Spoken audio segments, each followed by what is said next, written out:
All right, and then you said money. How is money going to change? How is money or... Well, poor people don't have bank accounts, and so when they have an emergency, they want to borrow, save, it's very tough. Small transactions, the fees are just too high when you have banks and ATMs and all that. If we take the cell phone and just use digital currency, then you can have all those financial services. So 2 billion people who don't have any kind of bank account will have all sorts of innovative services, help them save, pay for education.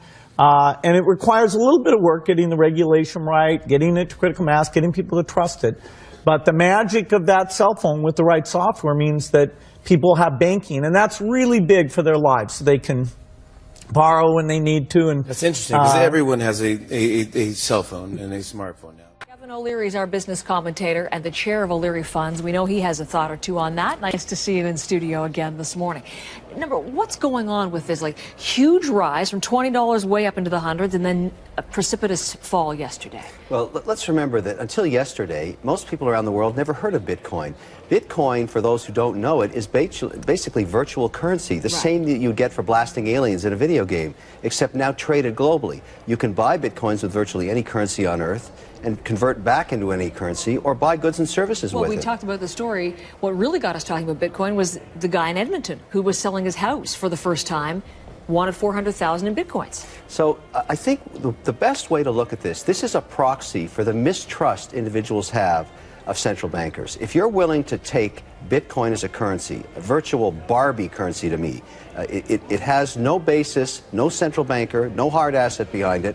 But if you don't trust any other currency, this is where you go. So essentially what's happening here, Heather, people all around the world are saying, I've had it with my central banker. I don't trust politicians anymore. I'm going to trade with this currency with my computer and my cell phone. Well, they did that. The reason the Bitcoin shot up was after Cyprus, when they thought the government was going to get the hands on the money in the banks. So people turned to Bitcoins to keep them protected. So I ignore everything till it gets to $1 billion of market cap. Okay. That happened recently with Bitcoin, well over $1 billion in value. So it's here to stay. When you've accumulated a virtual worth of $1 billion and people are willing to trade it and actually buy things with it, turn it back into hard assets. And here's the key, Heather. Owners of hard assets are willing to take Bitcoin. This is here to stay. That's what's going to happen. And no central banker can control it. But you just called it a Barbie currency. I was going to say, is it all hocus pocus? I mean, is it a legitimate form of currency to trade? It is. And as soon as it passed $1 billion and someone bought a hard asset with it, in my books, as an investor, it became real. Now, at the same time, because relative to all other currencies, it's tiny. $1 billion is irrelevant in the currency market. Remember, the currency markets are the largest markets on Earth, bigger than commodities, bigger than stocks, bigger than bonds. It's going to grow, but it's going to take a long time. But the key is volatility. Nobody's going to put a large part of their net worth into this thing because it can go up and down 60% in a day, as we saw yesterday. But is it here to stay? Oh, yeah. So will I take 2 or 3% in Bitcoins? I think I might. Bitcoin is something that you've been interested in and supportive of. In fact, one can pay for a tour on Virgin Galactic up to the moon with Bitcoin. I think the Winklevoss twins have said that they would do exactly that. You think this is a currency that's really going to work eventually? Well, I think it is working, and there will be other currencies like it that may be even better. But in the meantime, there's a big industry around Bitcoin, and people have made fortunes out of Bitcoin. Some people have lost money out of Bitcoin. It's volatile. It's volatile. Yeah, but it is quite volatile. But when in volatility, people can make money out of volatile situations. Why was it important for you to give it sort of that stamp of approval, that endorsement, by saying to the Winklevoss twins, yes, you can pay for the ride with Bitcoin?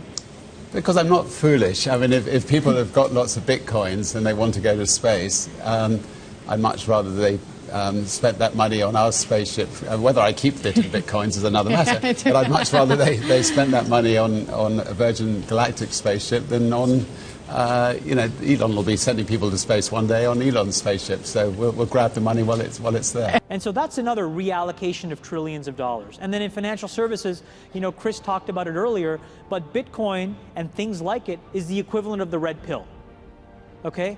We are entering a completely world of uncharted water right now. Have you made any investments in Bitcoin? So, I personally own Bitcoin in my hedge fund. I own Bitcoin in my fund. I own Bitcoin in my private account. it is a huge deal. It's a huge, huge, huge deal.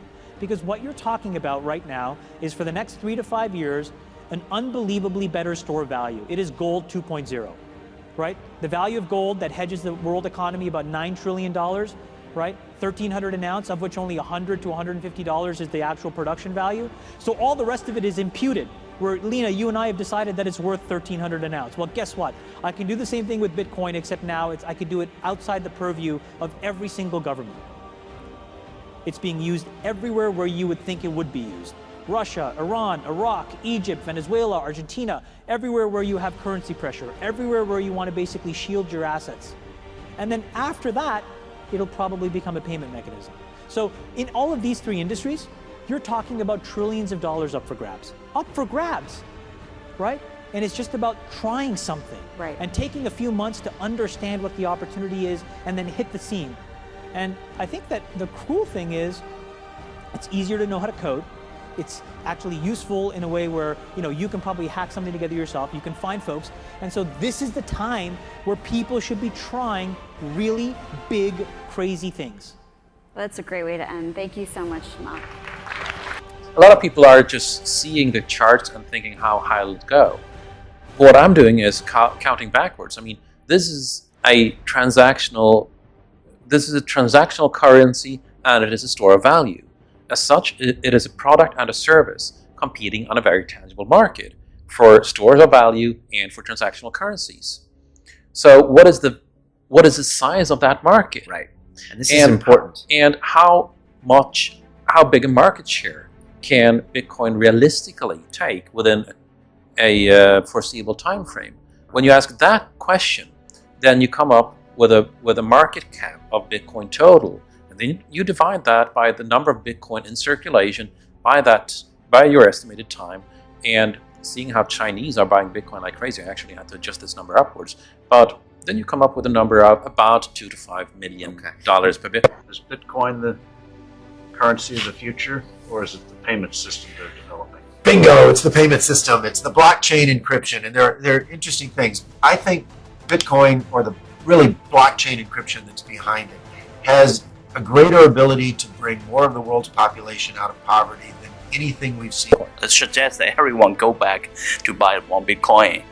Not too much, only one is enough. If everyone in this world, people, just to go back by one Bitcoin, the Bitcoin value go to the $1 million.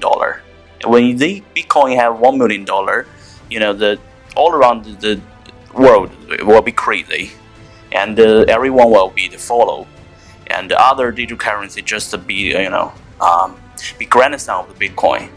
So for me, I think for a lot of people, they don't exactly understand why it's Bitcoin. Bitcoin, there is no Bitcoin company, there is no Bitcoin building, there's not even a Bitcoin server anywhere that you can shut down.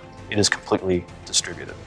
That's what's unique about Bitcoin. It is, for the first time, a way for the two of us to exchange value online without a third-party intermediary.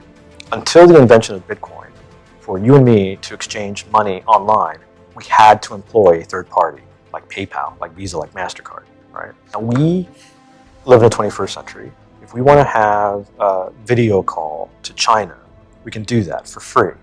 But to send a couple $100, which is essentially just ones and zeros being moved around, costs 5% plus takes over a day. Still predicting Bitcoin, $10,000 per Bitcoin in 3 years. If you're new to Bitcoin, take your time to go out there and Google it and learn about it. It truly is one of the most important inventions in the history of humankind, and certainly the most important invention since the internet. Go out there, make a Bitcoin wallet, get involved, start using it, learn about all the positive ways in which this is going to improve the lives of every single person on the planet. Get involved, do it today. It's going to help everybody. Thank you. You'll see Bitcoin trading at 1,000, 2,000, 5,000, 10,000. Rick Falkvenia does an excellent analysis. He predicts that Bitcoin will capture between 1 and 10% of the global Forex market, which implies a price of between $100,000 to $1 million per Bitcoin. Most of the people who are on the sidelines not buying Bitcoin today will start to buy Bitcoin when it gets over 1,000. And then a greater percentage of people will definitely plow into Bitcoin when it starts to get over 10,000. Casares, he's the CEO of Zappo, which is a Bitcoin wallet and Bitcoin vault. I think it's mostly a very positive thing. I think we're going to see ups and downs like with any other emerging technology. But I think Bitcoin is here to stay, and it makes sense that it be taxed and treated like any other. So let's make a bold call here. In 10 years, what do you think Bitcoin will be worth? One Bitcoin. Between $500,000 and $1 million. It's amazing. A lot of my friends are millennials and they've never cared about investing, but all of a sudden they are crazy about it with Bitcoin, with the cryptocurrencies. Right. Hasn't that changed the landscape Bitcoin to here? me is not a currency, it's an asset. People debate it all the time, Right. and I don't know if Bitcoin's the one that survives or some of the other ones happen. The point is, that is interesting, the fact that they would understand I can buy an asset, I can watch its value change, and I can somehow take value and park it in some place where I don't spend it, where I invest it for the future. Because the great thing about, I'm not sure Bitcoins is a great long-term investment because I don't know what's going to happen to it, but I do know a company that makes free cash flow that pays you a dividend every quarter. To me, that is a good idea. I know you love your dividend. I love my dividends because my mother used to say to me, never spend the principal, only the interest. How about this? I'm not. There are more people that buy and sell digital clothing than there are that buy and sell Bitcoin and all the rest of the cryptocurrencies combined. But do you think there will be too much regulation? Are more governments going to over-regulate and crack down? Because you've heard all the arguments. There's no intrinsic value, et cetera, et cetera. Yeah, well, of course they will. But this will be a seesaw effect. Because when legislation is enacted, people will get around it. We're talking about a decentralized world, a decentralized process where peer-to-peer activity is common. You cannot legislate that. In the end, governments will lose because the power of this technology supersedes and is way above the power of centralized government. Now, I know you're on record as saying you expect significantly higher prices. We saw this dip after the China crackdown, right, but it's already coming back up. It's already come back to 4,000. Okay, it was at 4,000, and it was not just China. It was Jamie Dimon of J.P. Morgan. Well, he who called said it a fraud. Right? Well, I went on right after him and said, please, sir, wake up. Which is the fraud? Because it cost my company over $1,000 to create a Bitcoin. The question is not, is Bitcoin going to go up and down? You should pray it goes up and down. Because you only lose if you sell. So if you bought Bitcoin at 10,000 and it drops to 8,000 and you sell here because you have a heart attack because you don't understand the principles of investing, you don't understand advanced investor techniques, this is what millionaires understand. As long as the underlying utility is still there, and as I've said, I believe the underlying utility of cryptocurrencies, some of them will go up, some of them will go down. There's people trading. Whatever, dude. You see what I'm saying? What I'm going to do is I'm going to distribute a bunch of Bitcoin to all my customers. Right. And what does that do? Okay, it creates confidence because people are like, dude, now I got Bitcoin. The problem you guys have is y'all have Bitcoin conversations and crypto debates.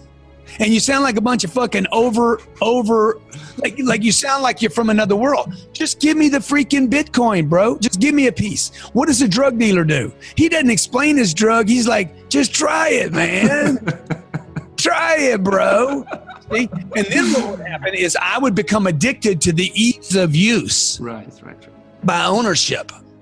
The problem I think most crypto and blockchain conversations have is you guys spend too much time in the idea and not enough time in transferring, like literally moving product from one person to the next. Bubble. Let's talk about this bubble thing. So you're bullish on Bitcoin. Tell everyone why.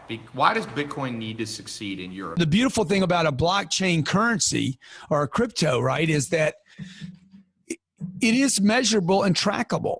I know where it's coming from, right?